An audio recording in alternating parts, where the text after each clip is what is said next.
Hello everyone, it's Layan from Forbes Middle East. Today we are at the third edition of Forbes Middle East Under 30 Summit, and it's happening in Abu Dhabi for the first time. And I'm glad to be joined by Yasmina El-Abd. Thanks for being with us. Thank you, Habibti. Thank you. So happy to be here. We're so happy to have you with us. Since we are at the summit, can you tell us about your participation? How has the summit been going so far? Tell us a little bit about it. I'm super excited to be here. I think it's super cool to be 18 and part of under 30. You know, I think it's such a cool achievement. I didn't think I'd achieve something like this super early on in my career. I thought I would be doing something like this a little bit later on, and so I'm super happy to be here. So grateful.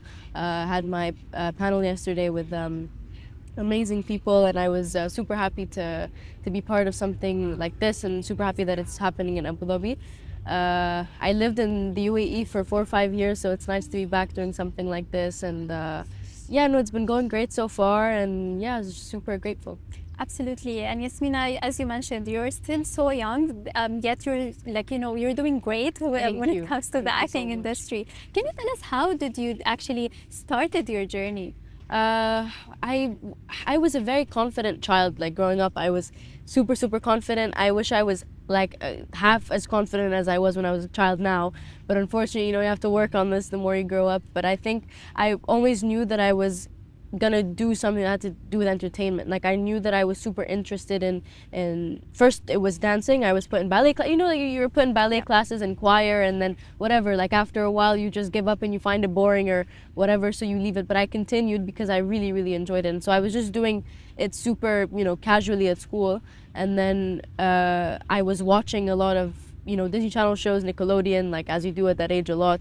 And so I came across like behind the scenes videos on YouTube, and it made me like I was just super shocked as to how things were happening, how the movie magic was a thing. And I got to know what a green screen was and how people were functioning and how people were shooting the scenes that they were shooting, because you watch things on TV and then you don't, especially at that age, like you don't understand that things happen super differently. And then I understood what a director was, and that there's like producers and cameras and whatever. Like you don't fathom it at a young age. And so it was like, I remember the moment, it was so shocking, and it just made me fall in love with entertainment in general. But I was living in Switzerland. I was born and raised in Switzerland, and I lived there for the first 10 years of my life. And so there wasn't anything to do there. Like I couldn't really get my hands on anything or get my foot in the door in the industry there, because there wasn't much to do. And so then my family moved to Dubai for 4 years or 4 or 5 years. And I saw that, you know, people at school were just shooting commercials. And I was like, how do you do that? And I was like, oh my God, like I have to do this. And so I just like started to do my own research. And it was, you know, you take a few headshots, and then you put your picture up on a casting website, and then if you get the audition, you get the audition, and then if you get the part, you get the part. And so it was sort of an accumulation of a lot of, I was shooting a lot of commercials, and I was like, you know what, now I made it. After my first commercial, I was like, I'm good, and I saw it on YouTube for the first time, and so I really, like, I lost my mind, and I just fell in love with working in front of the camera. And so then I started taking it much more seriously, started studying acting and drama. So I was part of a performing arts school called Diverse Performing Arts School, which are my second family. I love them to death, and they're killing it. They're the best in the UAE and in the Middle East, you know. And so I started studying Lambda musical theater singing. I completed that, and I completed 8 years of Lambda of Trinity acting. And so I just really enjoyed it. And I was studying musical theater, and so that was more of my like base and sort of more of my background. And then just things started evolving, you know, naturally, and I took workshops. I just worked on myself as much as possible, and it was quite, you know, tiring, because I would go to school. I was still in normal school. I started homeschooling in the 8th grade, but before then I was going to school for 8 to 9 hours a day, and then I'd go back home. This was my like daily routine for a while, for a good 2-3 years. I would get back from school, I had 15 minutes to change, eat my lunch in the car, do my homework in the car, and then I had 4, 5, 6 hours of rehearsal 6 days a week. And it was super tiring, but I never felt I never felt the exhaustion. I just never felt like, okay, this isn't worth it, because I loved it so much. And then yeah, just the ball started rolling from then on, and I was able to work on short films, and then TV shows, and then like actual movies, feature films. And so it was super exciting at that time, and you just don't really know how much you can attain to. And I feel like that's still my feeling to this day. Like, of course I've been exposed to much more, so maybe I have a little bit of a bigger idea, but at that age you're just like, what more could I do after that one food delivery commercial, what I made that nobody called me and whatever.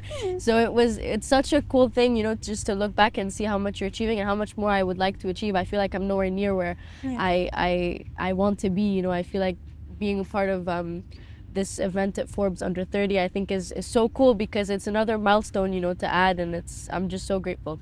Absolutely. And if we could go back to the first time you stood in front of camera, tell us, how was the feeling? How do you remember it? You actually made me remember, because every time I'm asked this question, I go straight to a commercial. But the first time I was actually in front of a camera, so I hope no one will find this on the internet, because I think it's still there, which terrifies me to this day. But I was like maybe 5 or 6 years old, and my sister, when she was a teenager, she had a dream of becoming a director. Now she's in the list, actually. She's on the list this year, but for tech. She works in tech. And but when she was younger, she wanted to be a director, and she was an amazing video editor. And so we would do music videos. So I would just lip sync, like me and my brother it was child labor, to be fair. Like we weren't, like, it was hilarious. We would go around the house, and I did one with my brother and one on my own, and I was maybe 5 or 6 years old. She made me lip sync to a Spanish song. Oh. And it was a whole music video with a whole story and a whole narrative, and I had the time of my life. Like, I had these 2 little pigtails, I wore my best dress, and it was just in the house, like when we were back in Switzerland, and it was so fun, and I really, really, really enjoyed it. And then my first more professional setting was my first ever commercial was for a food delivery app, and it was just me running around fighting with my brother, the guy that was playing my brother, and yeah, just enjoying some food. And I didn't understand that cameras looked like that. Like, I couldn't really fathom that, oh, you guys don't shoot on iPhones. I was like, you don't understand. So it's it was super, super cool, and I had so much fun, and alhamdulillah, I had good feedback. And so that was also just a better, it was good. I convinced my mom with that a little bit more. I think she started to understand, okay, maybe she has, some potential, because usually parents are like, well, I think my kid is talented, but maybe I'm biased. And so there's a lot of that for child actors. So when you get good feedback, it's sort of we sort of use that to help our parents, agree to let us do this, professionally and properly, And I've been so lucky to have my mom's support and my family's support from day one. And without them, obviously, I wouldn't have been able to do anything. Absolutely. And when was the moment that you realized that, oh, this is actually what I want to do professionally? Because as you mentioned, you started being in front of camera as young as a 5-year-old, and you've done a lot of things here and there. But when was the moment when you wanted to actually pursue this professionally? I think it was just by watching people around me work. I think the idea of having this sense of community, and that everybody's interested in the same thing, because when I was in a normal brick and mortar school, everybody was doing their own thing, and then everybody sort of makes, you tease each other. There's a little bit of bullying every night. I was definitely a little bit bullied and teased for what I was doing. And so you don't feel that sense of community, no one understands that this is what I want to do, or no one understands how special this is to share this with a bunch of people. And so I think I don't remember exactly the moment, but I think what really made me feel like this is, let's say, where I belong, is the fact that I could relate to these people in such a special way, in such a unique way. And you can't do that with your day-to-day friends or people who don't really work in the industry. And so I felt people understand sort of how my brain functions, our brain function, all of our brains function in such a similar way, creatively speaking. And so I think I just enjoy that sense of community, being able to relate with so many people and yeah, just tell so many stories. And I think that's such a special part of the job. Absolutely. And I want to ask you, you mentioned that you talked a little bit about it, about the fact that, you're a student and at the same time doing, a full-time job acting, which is not an easy thing to do at all. Yes. I was at a certain point, studying theater, and you know exactly how hectic that is. So can you tell us about maybe the challenges and how to find actually a balance between doing something as a student and also doing something professional at the same time? So now I'm taking a break. I'm taking it like a gap year or two, just to figure out sort of how things are going to be a little bit more, just a little bit more stable, and then see what the next step would be. But I struggled for sure, in the beginning of middle school. Sorry, excuse me. In the beginning of middle school is where everything started to happen. And it started to become very challenging. Maybe the school also didn't really understand what I was doing because it was still the very beginning. So nothing was really showing up. I couldn't really prove anything. And there were so many absences. So I was like, you know what, I need to find another solution. So I was actually going to switch schools to like a more artsy, sort of more performing arts oriented school. So maybe they would understand. But I remember the exact moment my parents, because I was really springing, like the idea of homeschooling, I was slowly but surely starting to like introduce it to my parents, which, like, I'm the youngest of my siblings, and all of my siblings, you know, they went through, like, you know, let's say the normal trajectory. You finish high school, you go to uni, and this is how things are, and they went to normal brick and mortar schools. So my family didn't have any, even in like, not just in our immediate family, but our family in general, we don't know anything about homeschooling. We don't know how legit it is. Like, we really didn't know anything about it. And I knew that so many people, maybe outside of the Middle East, you know, were homeschooled, and that let them be able to do what they love, and at the same time get the same exact, you know, quality of education, just in a more flexible way. So I was actually going to switch schools, but I remember it was like 2 or 3 a.m. and I had to wake up at 6. I had just finished. I was in Abu Dhabi shooting a commercial for like 14, 15 hours, came back to Dubai, and I had school the next day, and I hadn't finished a science lab report. And my science teacher at the time was maybe not the easiest, you know, in terms of deadlines and whatnot, like if you're 1 minute late, you're out, that kind of thing. And so I was panicking and crying. I was super, super stressed. And with my performing arts academy, I used to get eye infections. I used to get sick all the time. I was really, really, like, it was bad, you know.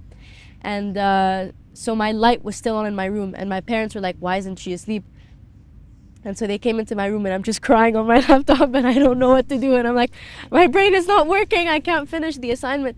And so my mom and dad were like, you know what, that's enough of this. And so they finally let me go into homeschooling, and it's been still a challenge, of course, but definitely much easier. You know, you can work on planes, you can work whenever you can and work at your own pace. And I was Laurel Springs, and so they're based in California, and they are really great with athletes and performers, and so that's something that definitely really, really helped.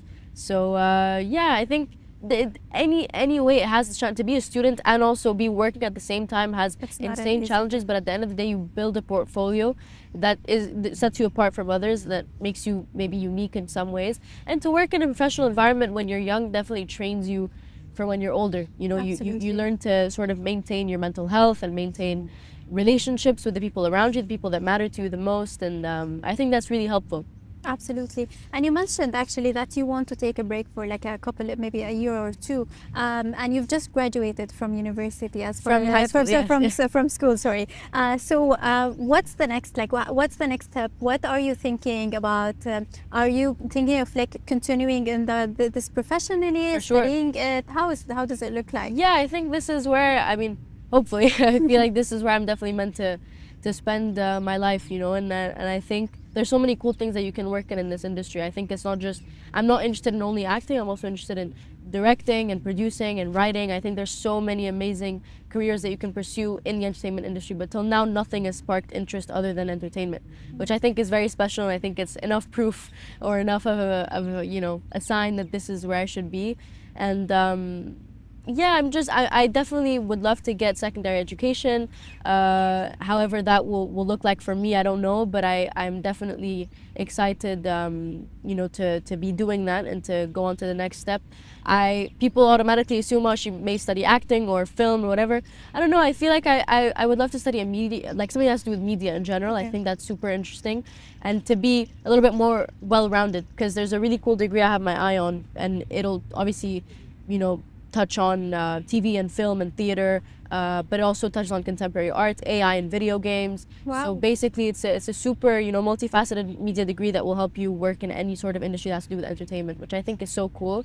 And nowadays, especially like with this generation, and just people, you know, in this age group, I think, you know, you want to learn about everything in the world, even if it's just a few facts. I think that's also the way I was raised, how my family is. It's, you know, you should be good in your sort of area, but also know a few bits and bobs about, you know, different industries and different things about the world, just so you become a little bit more well-rounded, which always in turn helps with creating characters from the ground up, and yeah, like building a world for your, creatively speaking. That's great. And if you could remember all the characters that you have done in your career, which one do you think is your favorite, or the one that, you know, feel more I feel like that's such a hard question. There's so many challenges that are coming up soon, which I'm really excited about. Actually, tomorrow, an episode that I worked on in the the TV show Saatu Tarihu. That's a very challenging role, which I'm very excited about. But I think maybe the one that closest to my heart, I'd say Princess Sophia, which I did for HBO. And it was a show all about Egyptology, and I played an Egyptian princess. I was the only Egyptian in the cast, which was really, really fun. She was super sarcastic, but also the character itself wasn't stereotypical. Like we see a lot of Middle Eastern characters being, you know, shown or being written in Western TV shows in a way that, you know, we just see that very, very similar things, either super exotic and beautiful and that's all there is to her, or she's, let's say, something that has nothing to do with our culture or our religion, or, you know, where we come from. And so she was, you know, well educated, spoke many different languages, well rounded, sarcastic, funny, a little bit of a diva, but, you know, like that, she was definitely a little bit more approachable than some Middle Eastern characters we see in Western TV shows.